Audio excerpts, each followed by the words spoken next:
Hello, hello, hello. So I'm having to figure out how to get my camera set up again. It's been a while since I've done live videos pretty regularly from my computer.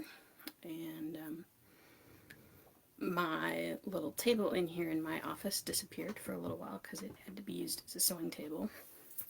Because everything is dual purpose and triple purposed. So, anyway, now that we're back on a computer, that means I can actually look at you eye to eye, or screen to screen as the case may be.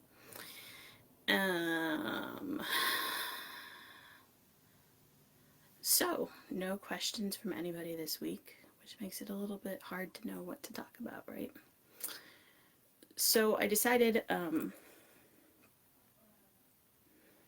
going to talk about a couple things. The first one is I'm hosting a book club discussion on this book, Bringing Race to the Table. It's on Facebook. If you comment below and ask, I will send you the link to the group. We talked about setting this up after convocation this year, and needless to say, things in the community have gotten to the point in the world around us where racism is a huge topic now, and we probably really do need to discuss this. So that's what we're going to do. This book was published a few years back. I forget what year. Let me go look. 2015. So Crystal Blanton, who is one of my mentors back in the day, was one of the editors on this and sort of organized this whole thing. It was published through Emanion Press. For what it's worth, the cheapest way to get it is on Amazon. Kindle is super cheap. I forget, like $5 or something, but Amazon's paperback price is like a third less than the list price of $20.99 in the US. So anyway, this is an anthology of writings by various folks in the pagan community about diversity, racism, and the things that are experienced by people of color in our community. I know people don't like to hear that, but people in our community are just like people everywhere else. They have different views, they have different opinions, and some of them are racist. Anyway, full disclosure, I have a piece in this book as well. So yeah, if you're interested in that, comment below or message me, or you know what, I should just post a link because I can do that now because I'm on my computer.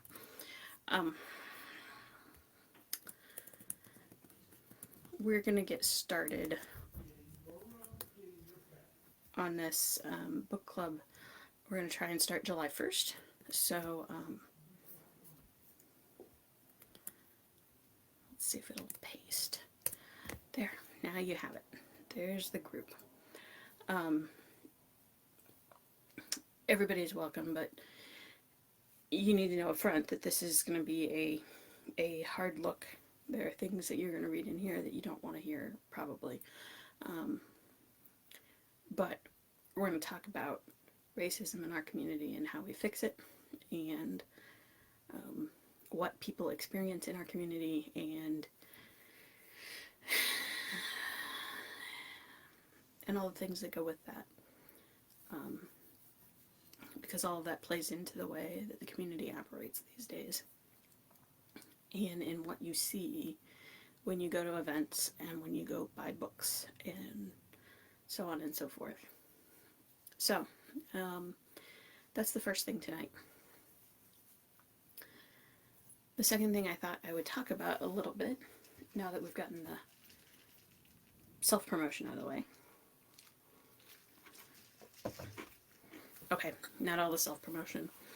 In the description for the event for this, there's a link to my Ko-fi, which is a like chip in, give a tip kind of thing for content creators where you can support people. So, needless to say, this is not a paying gig. Last month was my biggest book sales month ever. I think we were pushing $30 for the whole month in royalties, which I used to joke that most months the amount is enough to take everybody to McDonald's. Right? One of my kids doesn't even eat McDonald's, so that sort of helps keep the cost of going to McDonald's kind of low for us. But last month we were approaching the point where we could go and get a nice dinner based on my royalties for the month. So if you are interested in these and find them useful, I would love to see you throw a quick donation my way, or go support me on Patreon, where I'm writing about disability and pagan events and kids in particular, and what we would have to do to make kids events at pagan events more accessible for all kids. But let's be real, for mine in particular. Because going to events when I can't take my kids with me gets to be a really big challenge for me. And I'm not the only one. Talking with other families in similar situations, nobody asks what we need, nobody cares what we need, nobody reaches out to see what's actually possible. People very rarely even ask where my kids are. The assumption is that we will not bring children to events because we cannot drop them off, and that sort of sucks, frankly. It's discriminatory. You don't know how many adults you are leaving out because events are not accessible, and the same thing applies to kids and to their families, because their families can't attend if it's not accessible for them. Alright, so on with the discussion. So one of the things I wanted to talk about tonight was ritual tools. There are always these discussions in various groups. I hang out in a lot of pagan groups that are sort of generically pagan, right?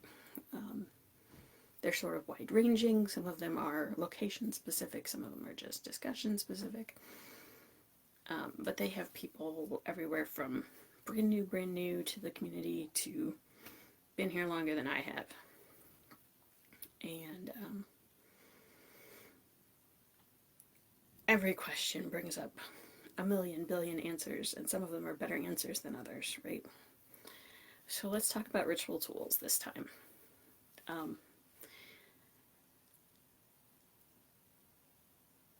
There are some factions in the community that are very strongly against using tools you've bought. Like, you should make your own tools, you should do your own thing, and they have the most power when you make them. And there are other people who are like, no, you should buy the thing that looks right for you or that feels right for you, and so on and so forth. Like, it's okay if somebody else makes it. If it's really, really, really what speaks to you, then go with that. And there are some people who are like, you have to have all the tools. You can't do a ritual without your tools. And there are some people who are like, tools? Who needs tools? What would I do with tools?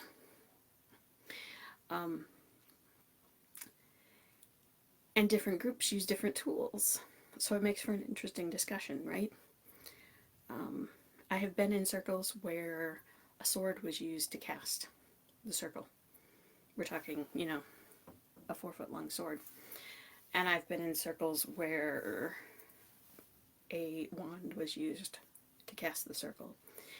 And I've been in circles where somebody used their hand to cast the circle. And I've been in circles where somebody picked up a stick off the ground and used that stick to cast a circle outside because it was part of the space.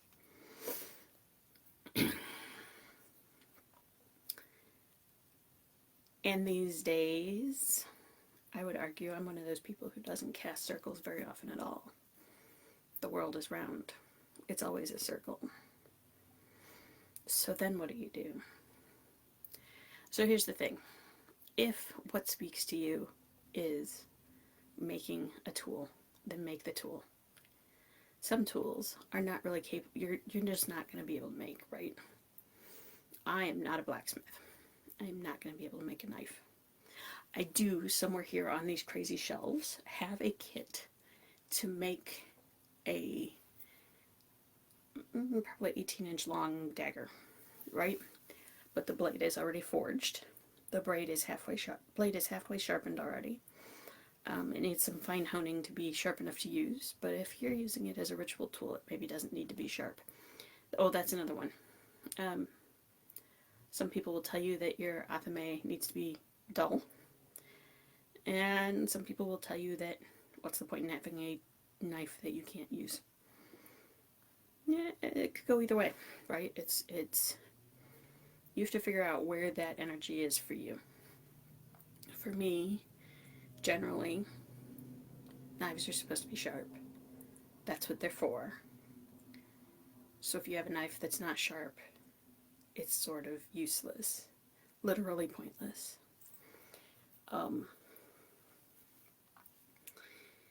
If you find a tool that speaks to you, then absolutely buy it, right? We cannot all make all the things. If we do make all the things, they're not always going to be like perfect and beautiful and all the things we want them to be. If your tools match, that's lovely, and if they don't match, that's okay too. It really doesn't matter in the big picture, grand scheme of things. What matters is how you feel about it. I'm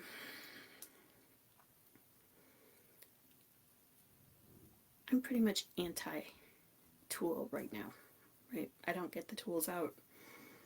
Sometimes I light a candle, but not much more than that. Sometimes I burn sage, but I don't burn white sage anymore. And that's up to you, whatever you want to do. Figure out what works for you.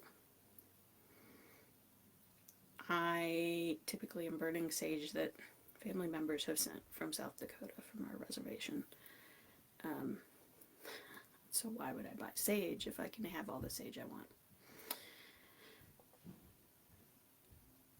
That too is part of the thing. I don't know, frugal, cheap, whatever word you want to use. There's no sense in buying something if I already have a reasonable substitute, a reasonable, useful thing. So, that doesn't mean that I don't have all the tools, right? Sometimes you want the tools. Sometimes the tools help you reach the right stage or the right feeling or the right energy. Sometimes the tools are useful for a group working because that helps everybody be on the same page. But tools are sort of like everything else. It's about your energy and about what that tool helps you to achieve. So, make them or don't, buy them or don't, have them gifted to you or not. It doesn't really matter in the grand scheme of things, because if you think you need a tool, then you need a tool. And if you're not capable of making it, you're going to have to buy it somewhere. That's just the way of the world. That's how it works these days. So, that's where I'm at on tools.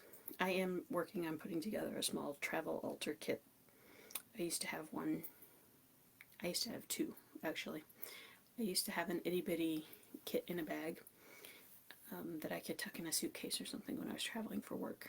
And then I have a box that's maybe, I think it's about 12 by 12 and about an inch and a half deep, maybe.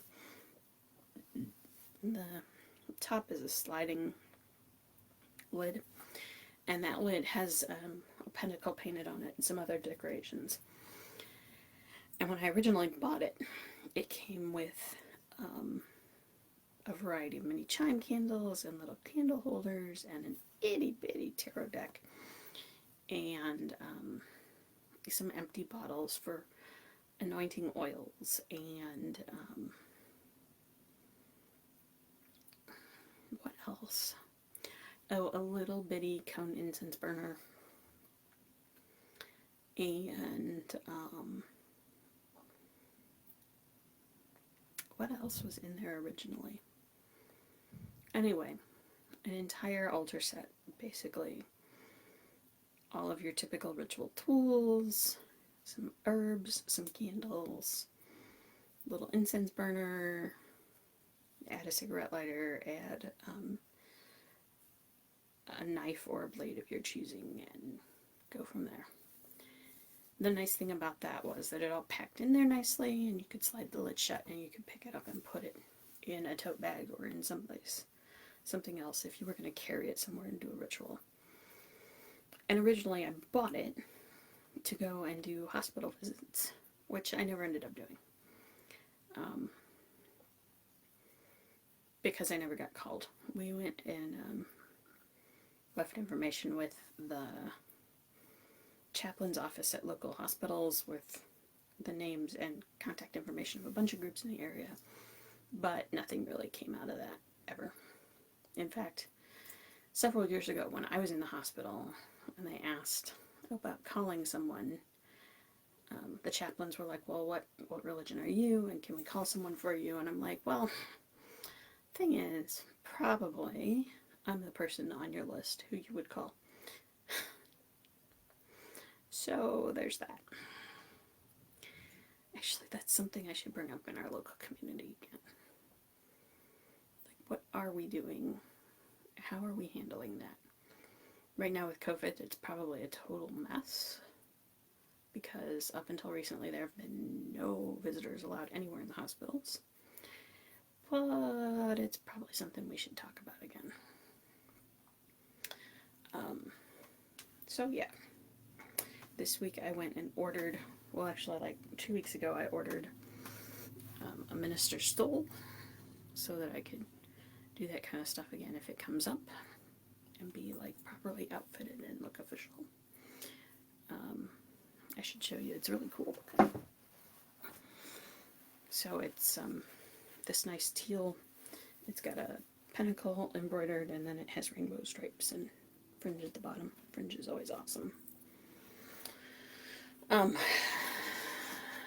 So yeah. But see, some of those tools are things that are about appearance. Even a stole like that is not about actually doing the job. It's about appearing like you can do the job. It's about dressing for the part. Which is always a funny thing to me, right? Even for mundane folks, non-pagan folks, they dress for the thing they're going to go do. They wear a suit to an interview, they wear makeup, they like all of those things, and those things are all part of magic. Those are all a glamour. They're not changing anything about you, but they change the way we feel about ourselves, and they change the way other people feel about us.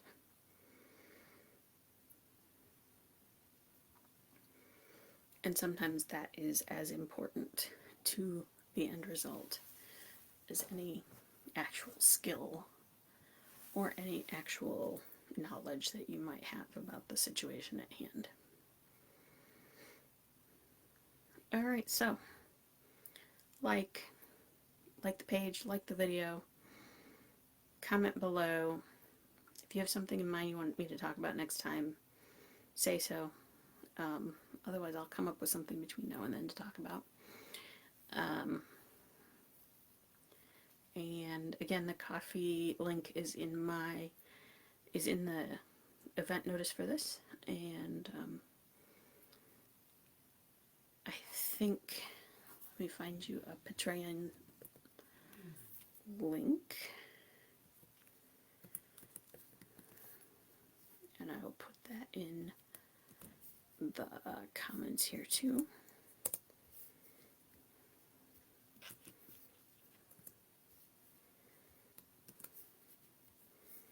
All the links. Alright, so like, support, share, all of the above. Starting next week, the meeting notices are repeating, so if you're interested in one, you should get notifications for the rest of them. Hopefully. It turns out when you tell Facebook it's an online event, you can no longer schedule repeating events. What a pain. Anyway, with that, I'm going to end it for tonight. So have a great evening, have a great week, stay safe, and we'll talk to you soon.